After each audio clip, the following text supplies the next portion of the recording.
202. Get me some poison, Iago, this night. I'll not expostulate with her, lest her body and beauty unprovide my mind again. This night, Iago. Do it not with poison. Strangle her in her bed, even the bed she hath contaminated. Good, good, the justice of it pleases. Very good. We have, in these lines, a number of different things that are really important, I think, to identify, first of all. I think the first thing, obviously, is this deliberate reference to the vocabulary that Iago uses to talk about his creation of Othello's jealousy. You know, Othello now uses that same word, poison. Remember, he says, my poison is working its magic. My medicine works its magic. I'll pour some pestilence in his ear. All of those phrases that Iago has used throughout the play to reveal, to discuss the way in which he plans to kind of warp Othello's mind and to create his emotional insecurities and his jealousy. Here, he's using that himself. So there's, I think, a kind of profound dramatic irony here about the connections between the two, that Iago has used this verbal poison, and Othello is now talking about this literally. You know, get me some literal poison that I can use to kill my own wife.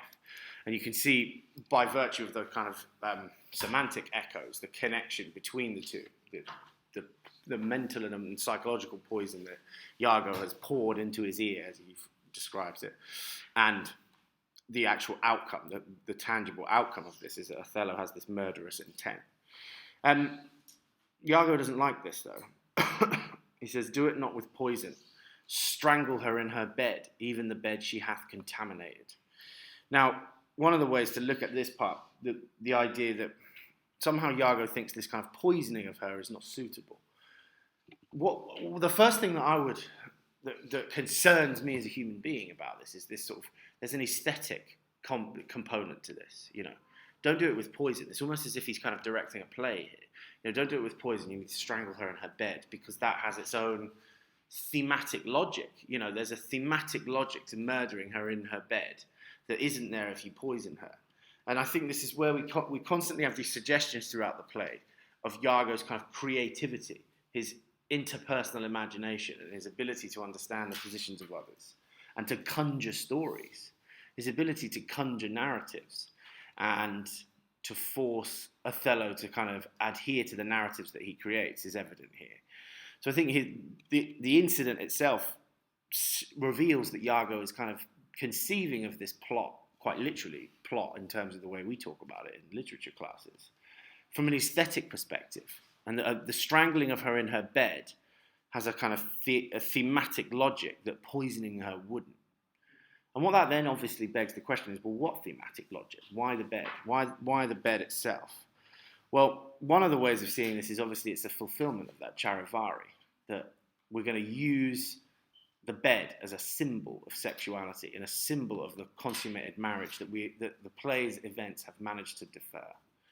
The play has managed to put off their consummation throughout the entire series of events. So the bed then becomes this kind of ironic symbol of, well, you didn't ever get to consummate your marriage, actually, but you did get to murder your wife in the bed that you should have been consummating your marriage in. So there's a very kind of perverse, symbolic component to the bed itself, and we'll look at it much more in depth when we get to the final scenes. But there, we can see Iago thinking about this from that aesthetic perspective and seeing it as a fulfillment of his plot. And it reveals then that his plot has been motivated, at least to some extent, by a kind of a sense of its sexual perversity. Iago seeing their relationship as some form of divergent or unorthodox sexual perversity that he feels like, you know, should receive its kind of revengeful expression in this symbolic murderous moment in the bed. However, the bed she hath contaminated, this language that he uses here, I think, is a way of revealing to us that the way that Othello has conceived of his relationship and has conceived of Desdemona's idealistic chastity and virtue has been nothing more than some kind of perfect abstract that has been contaminated by her infidelity, by her lack of faithfulness. So this contamination of the bed, I think, it partly, again, exposes the way in which Othello can't conceive of their relationship as anything other than an abstract ideal. And as soon as anything interferes with that abstract ideal, it contaminates it. It makes it dirty. It makes it sullied. Yeah, but I think this is what we constantly have to identify in Iago is exactly. He gets the way Othello thinks, and that is precisely how he is so effective at making him do what Iago wants, is that he fully understands what will motivate him. And then always Shakespeare will put a clue in the next line, and you look at what he says in the next line. The justice of it pleases. Very good. That he uses, again, the language of abstractions to agree to the principle of this murder. And this is Othello here, the justice of it. If we think about the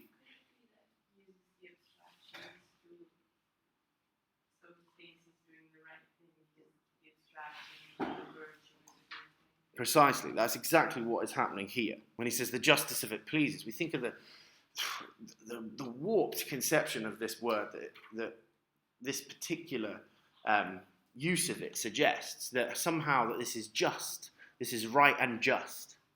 Sounds like words from a sermon. And actually, what we're talking about is murder based on a lie. It couldn't be any less just if it tried. It's the epitome of injustice. And yet, Othello, in his own mind, has been convinced that this concept makes his behavior acceptable. And again, what we see then is an exposure of the patterns of thinking around these concepts that make them liable to manipulation, make them liable to instability, make them liable for, committing atrocities. And there's a really famous quote by Voltaire that says, "If I can make you believe an absurdity, I can make you commit an atrocity." And that this is precisely what's going on here, that he is being convinced of the belief in an absurdity, and that as a result, he's going to commit an atrocity. He's going to murder his own wife. So this is partly what we mean by these final scenes when I say that the language is less complicated. This is not the high-blown rhetorical poetry that you see Othello using more evidently at the start of the play. This is kind of quick, action-heavy dialogic exchange between the characters, but there is a lot of signification going on in these moments. The last couple, we're back to accidental sexual provocations. So, Desdemona arrives again and starts talking to Iago, and Ludovico is here, who is Desdemona's relative. What's the news, good cousin Ludovico? I'm very glad to see you, signor. Welcome to Cyprus. I thank you. How does Lieutenant Cassio? He lives, sir. Cousin, there's fallen between him and my lord an unkind breach. Now, again, the language that she uses here carries these kind of accidental sexual connotations that she's unaware of. That fallen between Cassio and him is an unkind breach, and she's accidentally referring to herself here if you follow the kind of sexual logic of this. And even more than that, this has a very kind of sinister connotation of sexuality that we're talking about here, that somehow she is the unkind breach, and this is actually an accidental, hostile representation of female sexuality, and that she herself is that unkind breach in between Cassio and Othello. So again, Othello says, "Are you sure of that, my lord?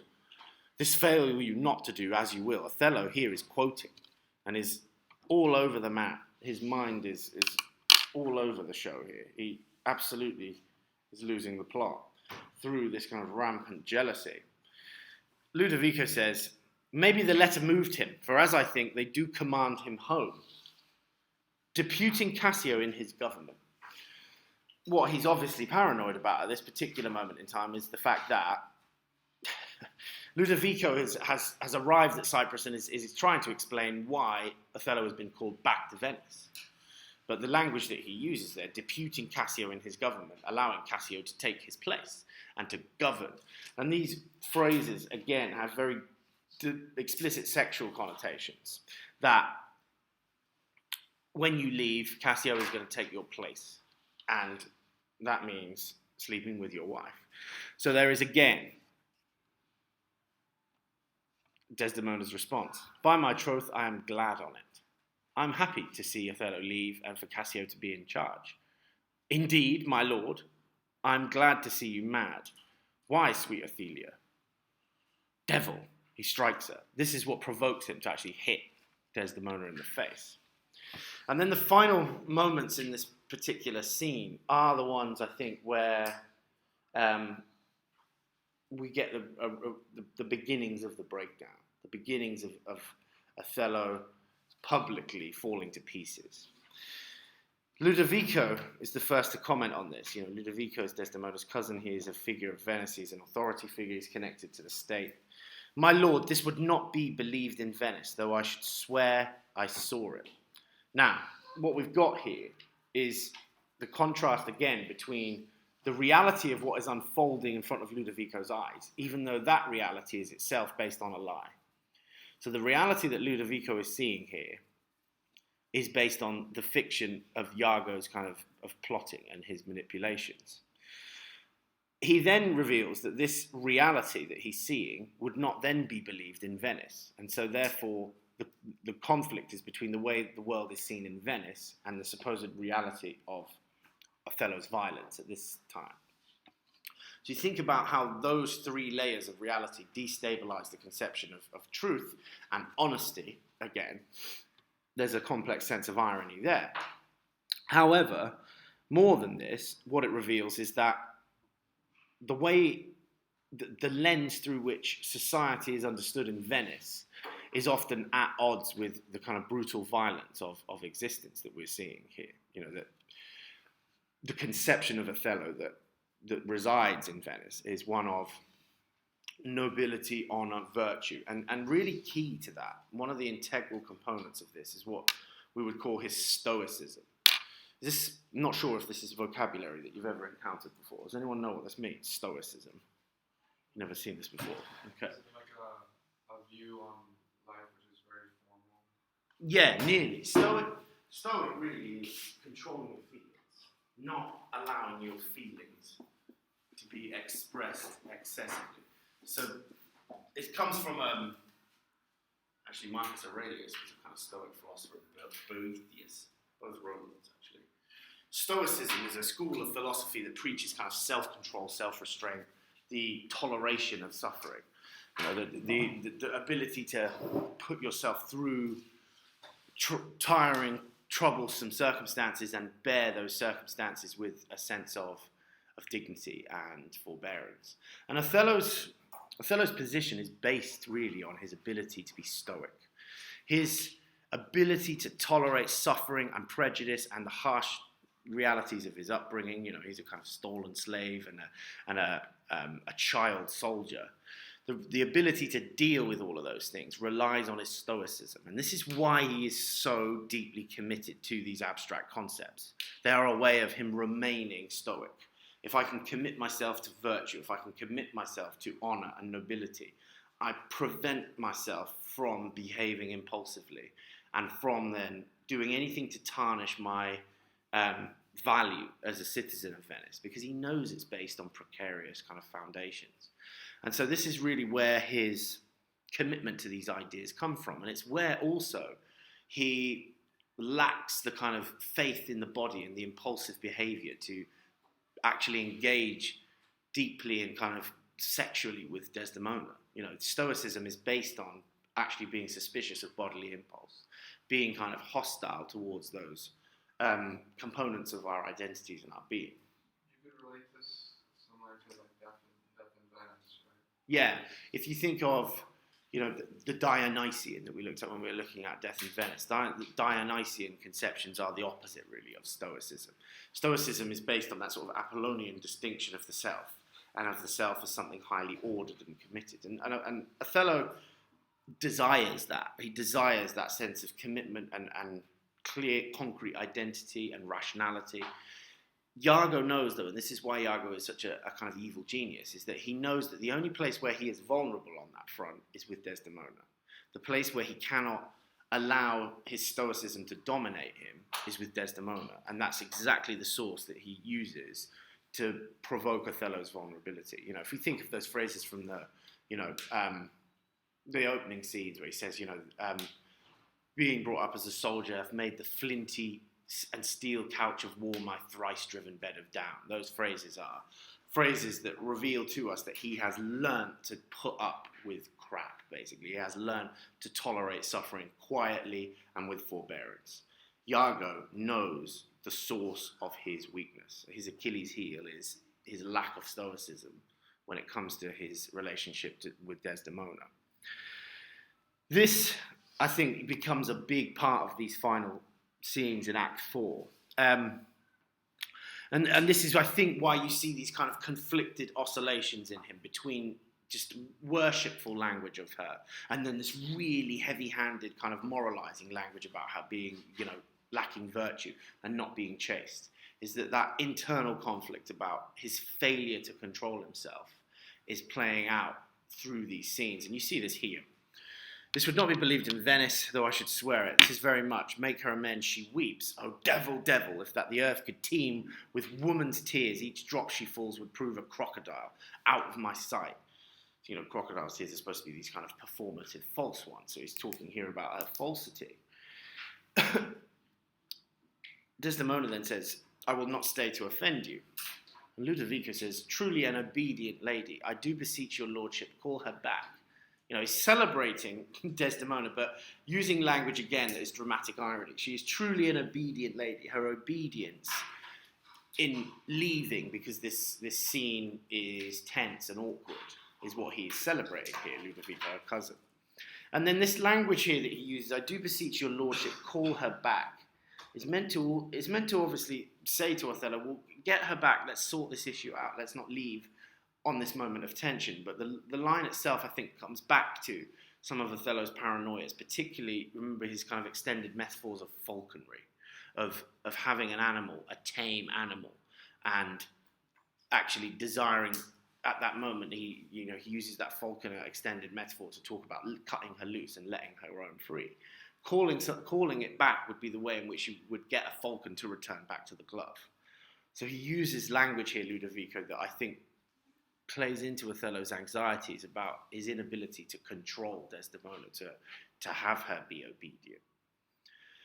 And the reason that he does that, really, is an internal one. His anxiety about this comes back to this lack of stoicism, his inability to control his own impulse, his own sexual activity and sexual attraction towards Desdemona is the source of his suspicion of her. If I'm this deeply attracted to her, surely there's a reason, and therefore there is all the reason in the world for her to go about cheating on me and being unfaithful. So there is a real self-referential quality to his suspicion about Desdemona. His mistrusting attitude towards his own sexuality is an important component of this. And this comes from 16th century orthodoxies. We're talking about the era in which the Protestant Reformation was unfolding with kind of violent consequences all across Europe. And one of the components of Protestant orthodoxy, we're talking about puritanical Protestantism that ended up evolving into things like Calvinism, is a really suspicious, hostile attitude towards the impulses of sexuality. Sexuality, even in its most orthodox heterosexual components, is something to be suspicious of. And that you are taught through that kind of Protestant doctrine that your deep sexual impulses for your own married partner were something to see as sinful, something to see as corrupt and damning in some way. So that suspicion that Othello has towards Desdemona comes from that sense of hostility towards sexuality that we see in this particular era. And in this particular mode, the complexity of this is that he ends up, because of his own sense of inadequacy and anxiety about this, carrying out acts of violence against someone else. But you can see how all of this is derived internally. And what we see in these final scenes is the way that this creates this dramatic breakdown in his identity, that he can no longer be the stoic, controlled warrior. He is now breaking down into this kind of wild, impulsive, erring barbarian that Iago likes to think of him as. Mistress, my lord, what would you with her, sir? Again, that language that he uses is expressing his paranoia. But again, expressing that fixation with sexuality and the bodily impulses of attraction. What would you with her? What is your will with her? Has, again, that sexual connotation of, what do you want with her? Do you want to sleep with her too? It has this very obsessive paranoia about the features of sexuality. Othello, though, pounces on his vocabulary. It pounces on Ludovico's desire in the line to make her return, call her back, make her return. Don't let her storm off in a hissy fit, is effectively what he's saying. Othello runs with this vocabulary and runs wild here. There's a real wildness in his language, and you can see that just from the dashes and the short sentences and the obsessive repetitions in this passage. You did wish that I would make her turn. And this word itself has this sense of ambiguity about it, and it can mean in one way to return, to come back. You want me to make her come back here so that we can carry on the discussion. But also there is an idiomatic phrase from the time that is called turn Turk, and it means to go wild, to go barbarian, to not be Christian. And to also then, the connotations of damnation and sinfulness that concept relies upon. So the ambiguity of that word is obviously revealing what is plaguing him. Make her return at the same time can also mean make her be untamable and wild. The word itself, the ambiguity of that word, contains both of the extremes that he is considering and that's causing him to be paranoid. The extreme of her obsessive, abstract chastity, returning and being obedient, and at the same time going wild, going barbarian, and following her own impulses. Sir, she can turn and yet go on. And there, I think, is the repetitions are supposed to highlight at least his partial comprehension of their ambiguity and the fact that it's driving him mad thinking about these alternatives. And turn again. And she can weep, sir, weep. And she's obedient. And as you say, obedient, very obedient. Proceed you in your tears concerning this, sir. Oh, well-painted passion. So you've got in those lines there this sense of just utter paranoia and mental degradation, that he's obsessing about her chastity, he's obsessing about her fidelity, and the vocabulary that he keeps using, you can see, weep, weep, being obedient and turning. Those repetitions are revealing to us what his concerns are. He's concerned about her, infidelity and in his failure to ensure that she is obedient. He's using this language that sounds to us really bizarre, but would be relatively normal at the time. It would be relatively normal to talk of the obedience of your wife. For the late 16th century, it would be a relatively sort of conventional concept. And then finally he says, Cassio shall have my place as Desdemona leaves. And sir, tonight I do entreat that we may sup together. You are welcome, sir, to Cyprus. So you can see in the bits that I haven't actually highlighted here, these sort of moments where he realizes he's supposed to be doing his kind of his stately duties. He's trying to, actually, I'm supposed to be the governor of this island for a moment. I'm supposed to be its military commander. I can't afford to be talking about, fake passion and my wife's infidelities. But his last little offering here is goats and monkeys, and then he walks off. Goats and monkeys are obviously seen as these symbols of lust, these bestial images of animal passion that are littered throughout this play. And that I think here, his actually fairly unsophisticated appropriation of this language, he just uses it and fires it out. This is kind of like what happens when you teach young kids fancy vocabulary words and they just fire the vocabulary words back at you without really using them properly. Here, that seems to be what's happening. There's a kind of unprocessed inclusion of these animals in his language that I think just is supposed to show us the fragmentation of his consciousness, the fragmentation of his thinking, and his paranoia about Desdemona as the source of that fragmentation. So the fragmentation itself of his identity, of his faith in abstract reasoning, of his faith in his position, and of his Christianity, all of this is channeled into his relationship with Desdemona. And then goats and monkeys, this sort of instinctive unleashing of this paranoia about sexuality and lust that is constantly referred to in this bestial imagery.